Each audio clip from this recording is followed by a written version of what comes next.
यहाँ आना हुआ है, जी। परंतु आप श्रद्धांजलि देने आए थे।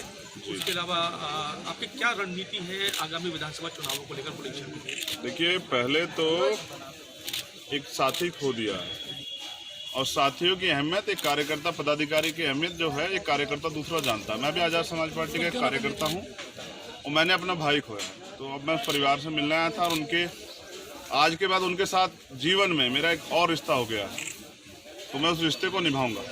हमारी बच्ची है जो डॉक्टर बनना चाहती है, तो मैंने परिवार से वादा किया कि उसको डॉक्टर बनाने के लिए जो परेशानियां, जो भी समस्याएं आएंगी, उनका समाधान हम लोग करेंगे। बुलंदशहर मेरी कर्म भूमि, भले ही मैं जन्मा सहारनपुर में हूँ, लेकिन ये मेरी कर्म भूमि है। यहाँ के लोगों ने मेरे ऊपर भरोसा किया। जब मैं पहला चुनाव लड़ने के लिए विधानसभा यहाँ आया, तो इन्होंने मेरे ऊपर भरोसा भी किया, विश्वास भी किया और मुझे सपोर्ट भी किया। तो मैं बुलंदशहर को अपने घर की तरह देखता हूँ। तो घर में क्या रणनीति होती है, घर सबसे मजबूत किया जाता है, तो मैं इसे मजबूत करूँगा। और जिस तरह से अभी हमारे कार्यकर्ताओं ने पिछले हफ्ते जो मीटिंग की थी, उसमें मांग उठी थी कि मुझे यहाँ से चुनाव लड़ना चाहिए, तो अगर हमारे कार्यकर्ता कहेंगे तो मैं यहाँ से चुनाव जरूर लड़ूँ। लेकिन हमारा अंतिम लक्ष्य ये है कि वर्तमान में जो उत्तर प्रदेश में गुंडा राज चल रहा है, जैसे कि अभी आपकी जानकारी के लिए बताऊं कि हाथरस पीड़िता जो है उसके वकील और उनके परिवार पे कल कोर्ट रूम में हमला हुआ। तो समझिए कि जब यहाँ कोर्ट में भी जो है सुरक्षित नहीं है लोग, तो फिर कोर्ट के बाहर क्या हो रहा होगा।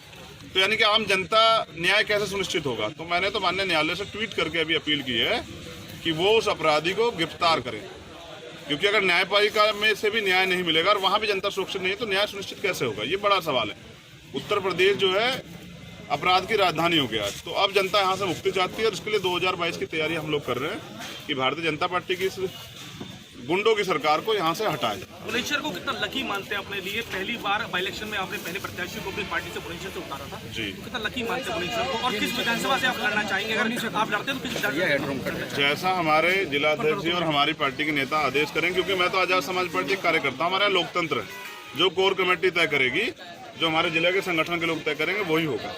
तो प्यार तो बहुत है बुलंदशहर से। पूरे इस प्यार को देखिए, ये तो प्यार करते, मेरी भी जिम्मेदारी बनती है कि धरातल पे जैसे सैफई है ना, जैसे गोरखपुर है, जैसे लखनऊ है, तो मैं बुलंदशहर को वही देखना चाहता हूँ, क्योंकि ये मेरी कर्म भूमि है। अब आप बताएं, उत्तर प्रदेश में आजाद समाज पार्टी कितनी सीटों पर चुनाव लड़ना का प्रयास कर रही है?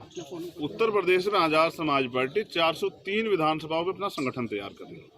और जैसा मैंने पहले भी कहा कि अगर भारतीय जनता पार्टी की इस सरकार को, जो लोकतंत्र विरोधी है, संविधान विरोधी है, जो गरीबों के, मजलूमों के अधिकार विरोधी है, सरकार को जो किसानों के विरोधी है, इस सरकार को अगर हटाने के लिए मुझे किसी का सहयोग लेना पड़ा या किसी को सहयोग देना पड़ा, तो मैं पीछे नहीं हटूंगा। क्या 403 पे लड़ेगी क्या? नहीं, मैंने आपको बताया तैयारी 403 पे की गई है। मतलब गठबंधन के लिए आप तैयार हैं? हाँ, मैं तैयार हूँ बिल्कुल, क्योंकि मैं इस सरकार को, जो वर्तमान में सरकार है, जहाँ व्यापारी भी बेबस है, जहाँ किसान भी बेबस है, जहाँ मजदूर भी बेबस है, आप समझिए 300 रुपये बढ़ा दिए 2 महीने में, और ये कहते थे अब महंगाई की मार से बचाने के लिए मोदी सरकार ले आओ।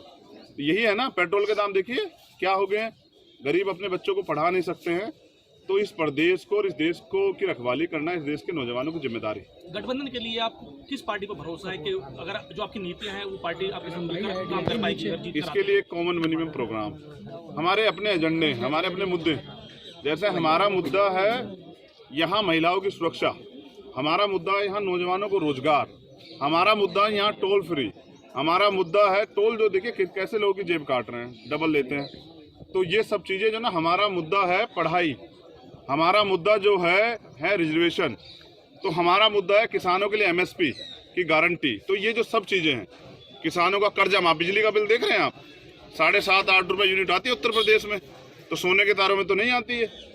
तो ये सरकार तो छलावा कर रही है, धोखा कर रही है, धर्म से पेट नहीं भरा जा सकता। भाजपा को वसीम रिजवी ने सुप्रीम कोर्ट में पुराने पाक को लेकर के एक याचिका दाखिल की, जिसके कई पार्टी विरोध में आई, उसको लेकर के आपकी पार्टी ने क्या किया? देखिए, सबसे पहले मेरा स्टैंड था कि ये गलत है। देखिए, भारत में धार्मिक स्वतंत्रता है और इसलिए के लिए कॉन्स्टिट्यूशन के आर्टिकल 25-26 है, किसी भी धर्म पे या उसके धर्म के मानने वाले लोगों के साथ खिलवाड़ नहीं हो सकती। वसीम रिजवी का बयान कठोर जो है आलोचना के लायक है, और मैं उन पर चाहता हूँ सख्त से सख्त कार्रवाई, जिससे कि यहाँ इस्लाम धर्म के मानने वाले लोगों को ठेस ना पहुँचे।